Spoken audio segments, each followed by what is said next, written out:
Subscribe చేయండి తెలుగు వాచకం ఛానల్ను, bell icon నొక్కండి తర్వాత వచ్చే వీడియోస్ చూడడానికి. ఏదైనా పని చెప్తే అయ్యో మర్చిపోయాను అనే వాళ్ళని నీలాంటిదే ఓ ఈగ ఇల్లు అలుకుతూ తన పేరు మర్చిపోయిందట అంటుంటారు పెద్దలు.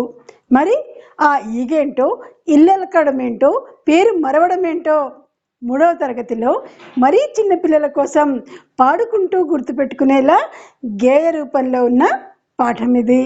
కథా రూపంలో చెప్పుకుందాం రండి.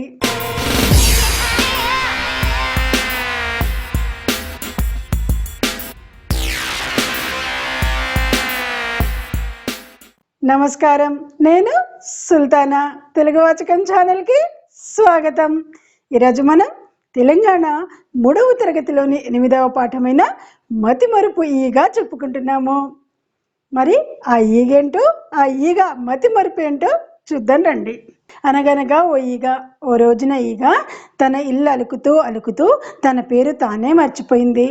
నా పేరు నేనే మర్చిపోతే ఎట్లా, నా పేరేంటి అని ఆలోచిస్తూ ఆ ఈగ పెరట్లోకి వచ్చింది. ఆ పెరట్లో దానికి చెంగునే ఎగురుతున్న ఓ లేగదూడ కనిపించింది. వెంటనే ఈగ లేగదూడ దగ్గరికి వెళ్ళి, చెంగున ఎగిరే లేగమ్మ, నా పేరేంటో చెప్పమ్మా అని అడిగింది. ఈ మాటకు లేగదూడ, నీ పేరా? నీ పేరు నాకేం తెలుసు, అయినా మా అమ్మని అడిగి చూడు అని తన దారిని తాను చెంగుమంటూ వెళ్ళిపోయింది.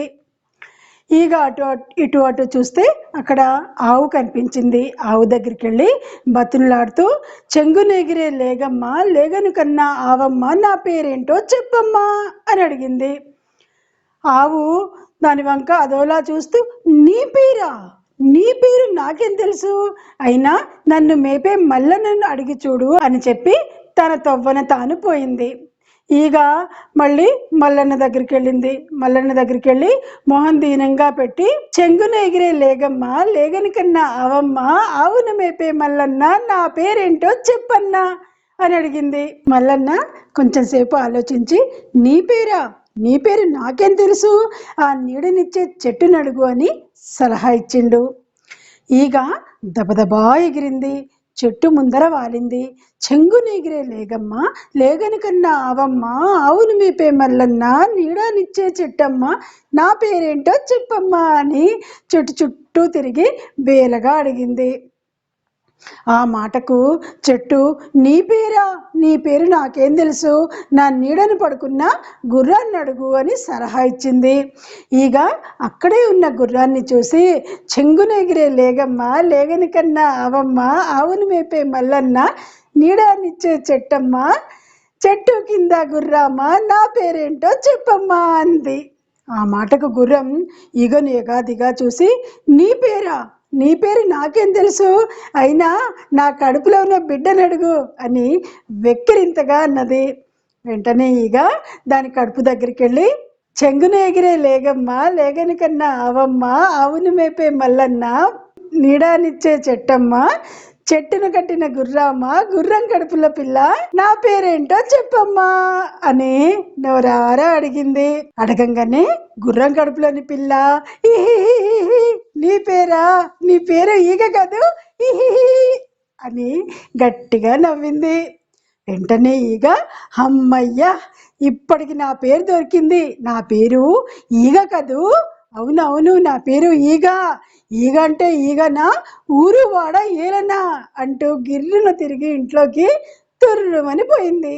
మరి ఇంట్లోకి ఎందుకు తుర్రుమని పోయింది? ఎందుకంటే అది సగం ఇళ్ళకి వచ్చింది కదా, ఆ మిగతా సగం కంటిన్యూ చేయాలి కదా. ఇల్లు అలకడం పూర్తి చేయడానికని అది తుర్రుమని దాని ఇంట్లోకి వెళ్ళిపోయింది. ఈ విధంగా ఈగ తన పేరే మర్చిపోయింది. చివరికి గుర్రం కడుపులోని పిల్ల ద్వారా తన పేరు తెలుసుకుంది. ఇది ఈరోజు మన పాఠం. ఇప్పుడు ఈ పాఠంలోని ముఖ్యమైన ప్రశ్నలు. ఇది చిన్నారి చిట్టిపొట్టి 3వ తరగతి విద్యార్థులకు కాబట్టి విద్యార్థులు స్వయంగా ఈ పాఠం యొక్క సారాంశాన్ని రాయాలి. ప్రశ్న కూడా అదే, మతిమరుపు ఈగ పాఠం సారాంశాన్ని రాయండి అని ప్రశ్న మనకు పరీక్షల్లో వస్తుంది. కాబట్టి విద్యార్థులు పాఠం సారాంశాన్ని స్వయంగా వారే రాయాలి. తప్పులు ఉన్నా సరే తల్లిదండ్రులు, ఉపాధ్యాయులు వాటిని సరిచేస్తారు. కాబట్టి విద్యార్థులు సొంతంగా కథ రాయవలసి ఉంటుంది. ఇప్పుడు ఈ పాఠంలోని వ్యాకరణం. ముందుగా జతపరచడం. 2 పదాలను ఇచ్చి ఆ 2 పదాలను జతపరిచి ఒక సంపూర్ణమైన వాక్యంగా తయారు చేయడం. మనం విద్యార్థులకు ప్రాథమిక స్థాయి నుంచే వాక్య నిర్మాణం ఎలా చేయాలి, వాక్య నిర్మాణం అంటే ఏంటి అనేది మనం ప్రాథమిక స్థాయి నుంచే నేర్పుకుంటూ వస్తే పిల్లలు వ్యాకరణం పదజాలంలో నిష్ణాతులైతేనే తెలుగు తప్పులు లేకుండా రాయగలుగుతారు, మాట్లాడగలుగుతారు. పై క్లాస్కి వచ్చేసరికి సంపూర్ణమైన మార్కులు సంపాదించగలుగుతారు. చూడండి, ఎగాదిగా, మెరవడం, గబగబ, చూడడం, తళతళ, నడవడం. వీటిని ముందుగా మనం జతపరుచుకోవాలి. ఎగాదిగా చూడడం, గబగబ నడవడం, తళతళ మెరవడం. ఈ విధంగా జతపరుచుకున్న తర్వాత వీటిని మనం సంపూర్ణమైన వాక్యంగా రాయాలి. ఎగాదిగా చూడడం, గబగబ నడవడం, తళతళ మెరవడం. విద్యార్థులు టెక్స్ట్ బుక్లో ఉన్న మిగతా వాక్యాలను జతపరిచి సంపూర్ణమైన వాక్యంగా రాయాలి. ఇలా అభ్యాసం చేస్తేనే విద్యార్థులకు తెలుగు తప్పులు లేకుండా చదవడం, రాయడం వచ్చేస్తుంది. తర్వాత బిట్ వచ్చేసి మనకు హ్రస్వాక్షరంతో మొదలయ్యే పదాలు రాయండి. మరి దీర్ఘాలు, హ్రస్వాలు అనేది మనం విద్యార్థులకు 1వ తరగతిలోనే నేర్పుతాం కాబట్టి హ్రస్వాక్షరము అంటే పొట్టి అక్షరము. మనకు ఒక గుణింతంలో కాకు దీర్ఘం ఇస్తే కా ఉంటుంది కదా, ఆ దీర్ఘం ఉన్న అక్షరాన్ని దీర్ఘాక్షరం అని, క అని పలికే పొట్టి అక్షరాన్ని హ్రస్వాక్షరం అని అంటాము. మనం 1వ తరగతిలో విద్యార్థులకు నేర్పుకున్న మళ్ళీ 3వ తరగతిలో ఒకసారి విద్యార్థులకు పునశ్చరణ చేసి ఆ తర్వాత మాత్రమే మనం విద్యార్థులకు హ్రస్వాక్షరంతో మొదలయ్యే పదాలను పరిచయం చేస్తాము. విద్యార్థులు దీర్ఘాక్షరంతో మొదలయ్యే పదాలు అలాగే హ్రస్వాక్షరంతో మొదలయ్యే పదాలను వారికై వారు సొంతంగా రాసేలాగా మనం విద్యార్థులను తయారు చేస్తామన్నమాట. ముందుగా హ్రస్వాక్షరం అంటే పొట్టి అక్షరము. అందులో మనకు దీర్ఘం కానీ, గుడి దీర్ఘం కానీ, కొమ్ము దీర్ఘం కానీ, ఏత్వం పొల్లు, ఓత్వం పొల్లు అనేవి ఉండవు. ఇది విద్యార్థులు చక్కగా అర్థం చేసుకోవాలి.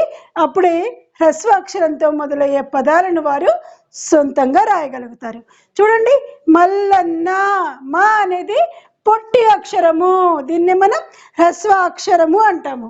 సలహా, స అనేది హ్రస్వాక్షరము. చెట్టు హ్రస్వాక్షరము. దబదబ పొట్టి అక్షరము. చెంగున, చెంగున అన్నప్పుడు మనం దీనికి పూర్ణ బిందువు పక్కన ఉన్న, దీనికి ఒత్తు ఉన్న ఈ అక్షరం మాత్రం పొట్టి అక్షరం కాబట్టి ఇది హ్రస్వాక్షరంతో మొదలయ్యే పదం అవుతుంది. ఈ విధంగా విద్యార్థులు మిగతా పదాలను అభ్యాసం చేస్తే తెలుగు తేలిగ్గా నేర్చేసుకుంటారు. మల్లన్న, సలహా, చెట్టు, దబదబ, చెంగున, ఇలా విద్యార్థులు అభ్యాసం ద్వారానే తెలుగును నేర్చుకోగలుగుతారు. ఇది ఈరోజు మన పాఠం. నా వీడియోలు కనుక మీకు నచ్చినట్లయితే లైక్ చేయండి, షేర్ చేయండి, కామెంట్ చేయండి. ఇంతవరకు సబ్స్క్రైబ్ చేసుకొని వారు ఉంటే సబ్స్క్రైబ్ చేసుకొని పక్కనున్న గంట సింబల్ని క్లిక్ చేయండి. మనం మళ్ళీ కలుసుకుంటూ ఉండొచ్చు. ఇంకో వీడియోలో ఇంకో పాఠంతో కలుద్దాం.